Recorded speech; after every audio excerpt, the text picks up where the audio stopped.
Richmond with 5 with 4. Pulls back, tries a 3.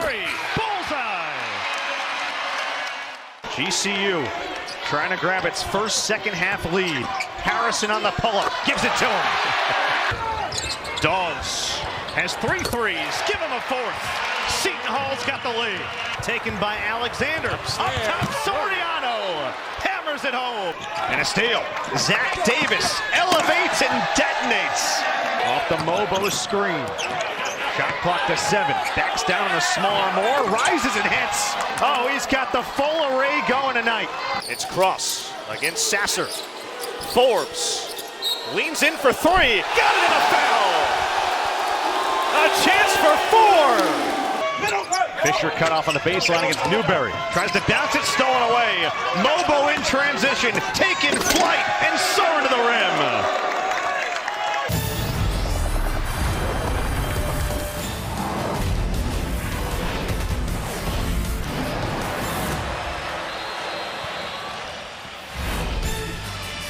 Welcome to the Prudential Center, where we start a packed slate of New Year's Eve college hoops on FS1 with a Big East battle in Newark as the St. John's Red Storm visit the Seton Hall Pirates. It's early in Big East play, and second-ranked UConn leads a pack of 3 unbeatens in the league, while St. John's has dropped 2 straight, and Seton Hall seeks its first league win. And we say hello courtside alongside Jim Spanarkel, Jack Benjamin with you. St. John's began 11-1. They've lost 2 in a row. Seton Hall 0-3 to start Big East play for the first time in more than a decade. 2 teams desperate here today to end 2022 the right way. Yeah, and Jack, what that win would mean is just confidence going forward. Look at me back courtside. He's the coach, Matt McCall, Jack Benjamin with you. This game's been physical. I see you over here ready to box me out and dive for a loose ball. A physical game, but like you alluded to, not many free throws being shot in this game, but they are forcing each other into some turnovers. Just real difference is South Carolina's not converting off those turnovers nearly as much as Grand Canyon is. Well, where would South Carolina be without Meechie Johnson these last couple of nights? Tremendous again in that first half, led them with 9 points. What stuck out most about him? Well, he just kept off where he left off in the last game. The backcourt play we expect to be sensational. Grant Foster, for those who don't know the story, nearly 2 years away from basketball after scoring 9 points in 15 minutes in his only game at DePaul. November of 2021, collapsed at the halftime locker room, had to be taken to the hospital, battled his way back, cleared in March of 2023. Now he's the number 12 scorer in all of college basketball at his 4th school in 5 years. Our officiating crew: Kevin Brill, Robert Lehigh, Glenn Mayberry. Grand Canyon is 3-0. They're looking for their first 4-0 start since Bryce Drew's first year in 2020-2021. South Carolina is 4-0 for the first time since 2016-2017, which, by the way, partner, was the year they made the Final Four in Phoenix, Arizona. Away we go from Desert Diamond Arena. Hayden McLaughlin, been a tough start offensively to his season, played well by Clark. Got it back, muscled it up, and a foul. And free throws will be coming. That's a good start for a guy who's been struggling a little bit offensively. Well, it was a set play there by Coach Bryce Drew, wanting to go right at Stephen Clark. Little rip play, catch it on the elbow.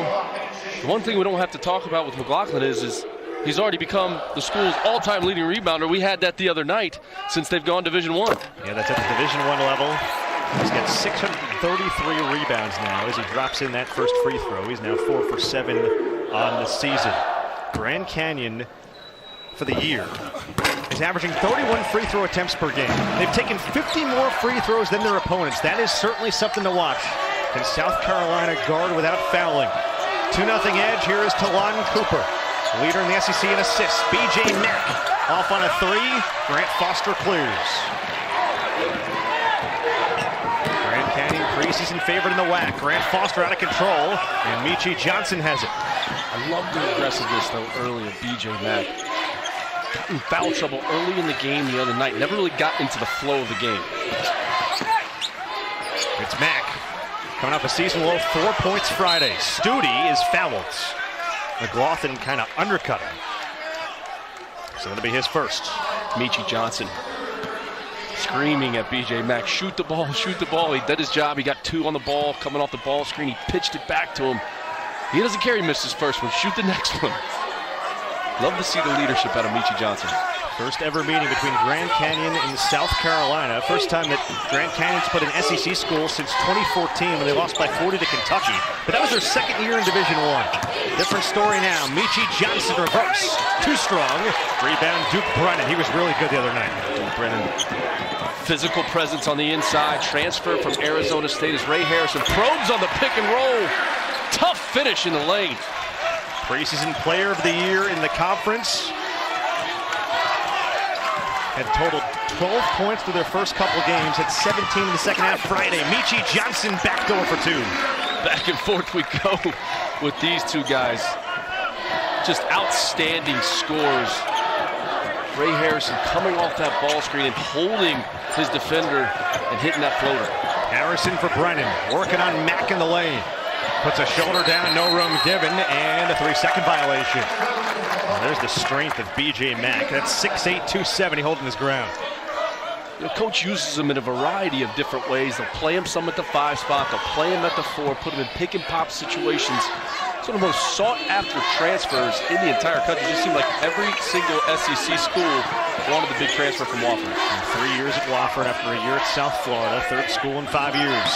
Michi Johnson for Mack. He can shoot the 3, and he knocks it down right there. And Michi Johnson told him on the previous possession, shoot the ball. They put him back in the middle, pick and pop. Great play by Johnson to come off and find his big man. B.J. Mack with his 6th 3 of the year. 5-4 the early lead for South Carolina. They've begun 2 of 4. Grand Canyon 1 of 3. Tyon Grant Foster falling away, and it trickles off. And Mack able to gobble in the rebound. It's almost like Coach Lamont Paris has told Cooper, you're in no help. We're not helping off Grant Foster. You don't want to help off him either. Studi knocks it down. Good to see him make one early. Never really got into the flow offensively the other night. Did make a couple, but he's a guy that can really light it up from the three-point line. SEC's leader in three-point percentage entering today, 56%. Another look here. B.J. Johnson, he gets 2 on the ball. Grand Canyon doesn't switch the ball screen, allows B.J. Mack to get a wide open 3. And they just kind of lose Studi. Wide open 3 in the corner to get the Gamecocks on an 8-0 run. So a solid response after GCU broke out of the gates hot. South Carolina, a couple of 3s. Studi's a guy we talked about it last year at Vanderbilt, where he spent 3 years. They tied for 6th in the SEC, about 2.5 made 3s a game. He led the SEC in three-point percentage 2 years ago, partner, 43%. He's proven he can do it. He proved he could do it at that level. Just a bigger, physical guard who can really knock it down from behind the arc. I thought you bring up a good point, too, Jack, just in terms of South Carolina defending without fouling. Grand Canyon got to the line the other night 38 times. Harrison, he loves the post. Working on Jacoby Wright, who just checked in. Colin Moore tries a 3 and connects. He'll fix the net as Colin Moore drops it a triple. Good patience by there. Ray Harrison trying to back his way down. Studi runs down there to double team, but Cooper doesn't make the next rotation, which allows him to knock down that 3-point shot. Moore's a Georgia State transfer. Both of these teams at the portal hard. Grand Canyon 7 transfers, 4 for South Carolina. 1-point lead early for the Gamecocks. Kick out, Clark for 3. He knocks it down. Back and forth we go. We'll need to fix the nets again. That's how pure the shooting's been. Great play by Jacoby Wright, getting in the lane, not settling on the perimeter. He drives it in there to find Stephen Clark. Just 11 minutes the other night for Clark versus DePaul. And Clark came in only averaging about 4 points a game. He averaged 16 last year at the Citadel, where he spent 3 years. About 3.5 gone first half. McLaughlin with a size mismatch with Wright, and now it's Harrison wants a clear out. Shot clock inside 10. Harrison sizing up Clark. Deep 3. Sydney Curry pushed off against Studi. And the second team foul on Grand Canyon as Curry checks in. We start to see both of these teams go into their benches. Benjamin Bozeman's Verdonk will check in for South Carolina. There's a look at Bryce Drew. We talked about him not resting on his laurels after winning the WAC title a year ago. How about 2 tournament appearances in 3 years? 67 wins. Yeah. 67 wins. 27 losses. Just completely revamped this program, and just an unbelievable job as you see Stute coming off the stagger. Great read, curling a little bit in the lane. Lamont Paris has got to be happy with his offensive production early in this basketball game. Good sign for Stute. Season low 7 points Friday. He's already got 5 in about 4 minutes. Curry inside with the left. That's a strong hand, but it rims out. So Bozeman's Verdonk and Wright. A couple of subs in there with Cooper, Clark, and Stute. 4.5 gone by first half. South Carolina by 5. And then made their last 5 shots. It's Wright off the bounce in the lane. Got caught up in the air. Tie up. And possession will stay with South Carolina. Off and running here in the desert, partner. Moore knocking it down off the double team from the post.